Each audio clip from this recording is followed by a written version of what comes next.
So I'm here with Dale from Remap Kings. He's just getting in the car there. And we're going to do the remap on the TT today, keeping socially distanced.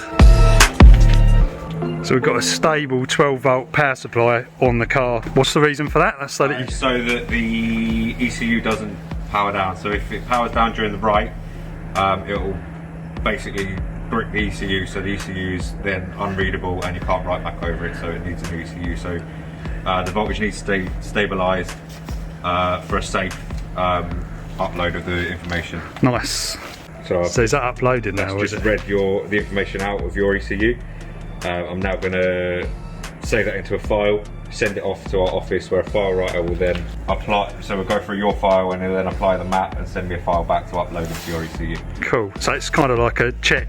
They'll check it, will they, just to make sure it's just to make sure it's the right information in there, and to ensure that you are getting the right file for your car. Because again, if the wrong information is put into your ECU, it'll do exactly the same thing, and it'll block the ECU, and then it won't be usable. The engine won't start. Ah, I see. So what happens if there is a map already, like on there? So if there is a map already, we can take a look at the map, so what's in there, and see if we can make any improvements to it. Right. So we do this. There's different ways of doing it. So you get a full read, which is what I'm currently doing on your car. So it's pulling the information from your ECU. Yeah. There's a virtual read, which is a file that's saved on the server. So it matches it up with the ECU type, and it will pull a file from the tuning tools server to use for your car. So that allows us to then match a file up. It still gets a decent like a match for your car. But it's not pulling the actual information from your ECU. Really cool. So I was talking to Dale as well about the electric car, because he saw the Twizy, and he was kind of like, oh, that's interesting. I was telling him about the performance upgrades I've done to that, and it actually turns out that they're doing modifications for the Nissan Leaf as well. So that is something I was interested in, you know, going forward.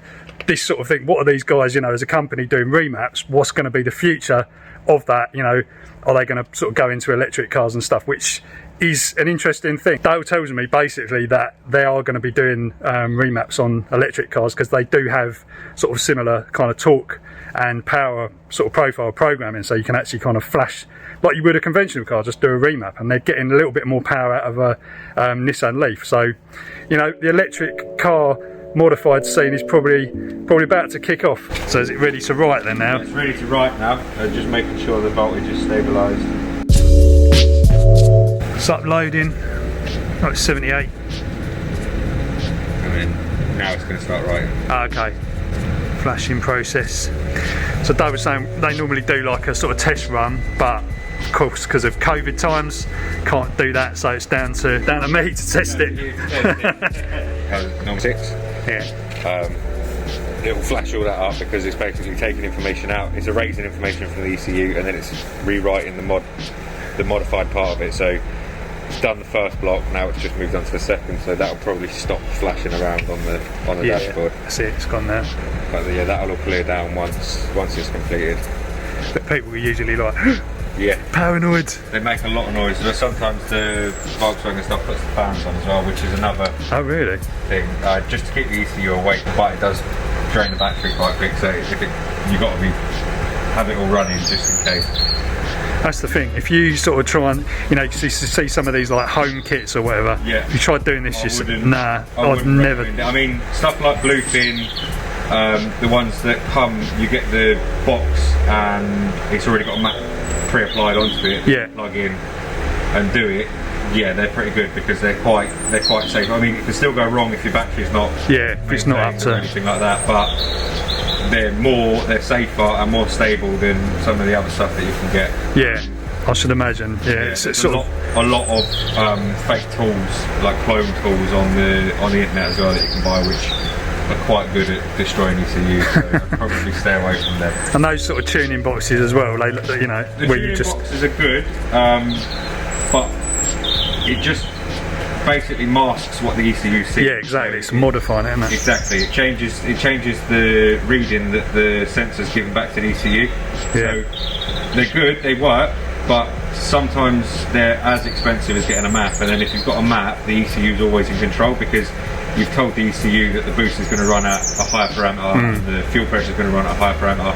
So if it exceeds that, the ECU can still shut it down, whereas some of the tuning boxes won't allow that because they're still telling the ECU that it's getting the reading it's expecting. Yeah. So if, for instance, the turbo is going to run at 1.2 bar and it hits 1.4, the tuning box is still telling the ECU that it's running below the threshold, so it can't shut it down and stop an overboost, and you can cause damage. Yeah, it don't seem like good. And this at the moment, I mean, they're doing this sort of promotion at the moment with a bit of discount. This is actually cheaper than a tuning box anyway. Exactly, so you're getting like a personal service as well. And like I said, the ECU is always in control because you're telling it that it's going to run high parameters. So yeah, it's cool. a safer option.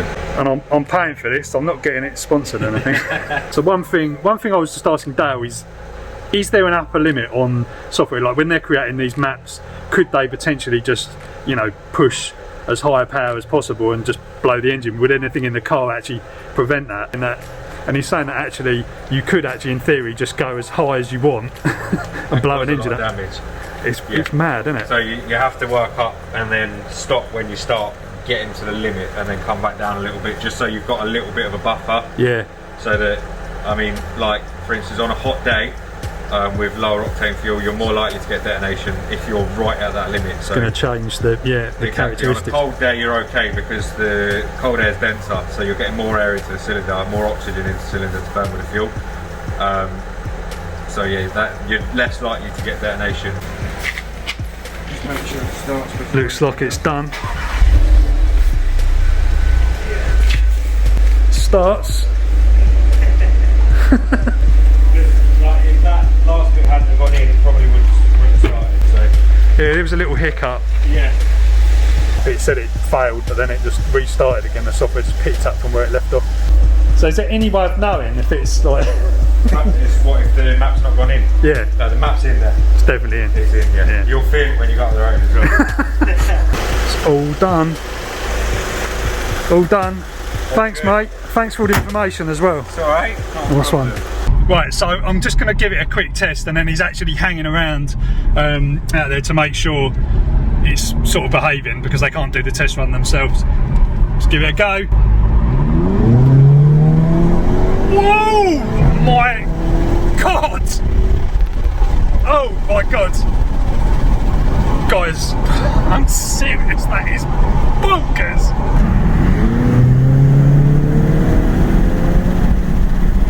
Whoa! Honestly, that is ridiculous. I'll tell you what, that is insane. Is it? Honestly, yeah, that feels crazy. That's the difference, yeah? Yeah, like in the mid, it just pulls and pulls and pulls. Thank you very much, Andy. Thanks a lot. You're welcome. Cheers, Take matey. care.